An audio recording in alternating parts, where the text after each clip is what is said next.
Crispy और tasty evening snack sandwich बनाने जा रहे हैं। तो इसके लिए हमें जो ज़रूरी इंग्रेडिएंट्स हैं मैं आपको बताने जा रही हूँ। तो चलिए चलते हैं।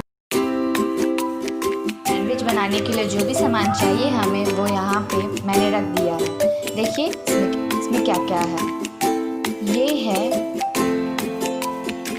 है काली मिर्च पाउडर, ये है कोरिएंडर पाउडर, ये हमने बॉइल्ड मैश पोटैटो रखा है, ये ग्रेटेड पनीर, चॉप किया चिली, ये ginger paste, tomato ketchup, chilli sauce, onion का स्लाइस, टमाटो का स्लाइस, चॉप किया कोरिएंडर और हमने यहाँ पे 6 स्लाइसेस ऑफ ब्रेड रखा है। तो हम चलिए शुरू करते हैं इसको बनाना। हमने कढ़ाई में 2 चम्मच रिफाइंड ऑयल रख दिया है, ये गर्म हो चुका है। अब हम इसमें अदरक का पेस्ट डालेंगे। अब हम इसमें ग्रीन चिलीज डालेंगे। इसे हम थोड़ा देर के लिए चलाएंगे। अब हम इसमें टर्मरिक पाउडर डालेंगे। अब हम इसमें आवश्यकता अनुसार रेड चिली पाउडर डालेंगे। आपको जितना चाहिए उतना ही डालिए अमाउंट। घर में बच्चे तो थोड़ा कम ही डालेंगे। अब इसमें हम काली मिर्च पाउडर डालेंगे। अब हम इसमें कोरिएंडर पाउडर डालेंगे।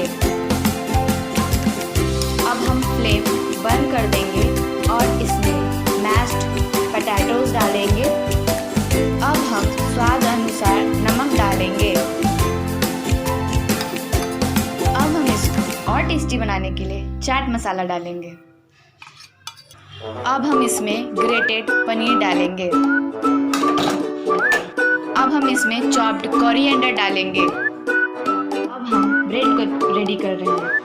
एक स्लाइस में मैंने चिली सॉस डाल दिया और एक स्लाइस में मैंने टमाटो केचप लगा दिया है।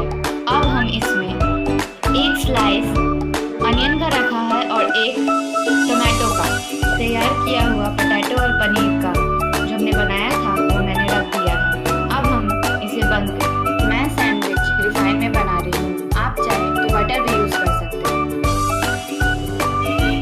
देखिए कितना बढ़िया क्रिस्पी निकला है। अब हम इसे दूसरे साइड पे से भी अच्छा से क्रिस्पी बनाएंगे। ये बन के तैयार है। हमने गार्निशिंग में हल्दीराम्स का भुजिया डाला है और थोड़े चॉप किए कोरिएंडर। तो ये बनके रेडी है।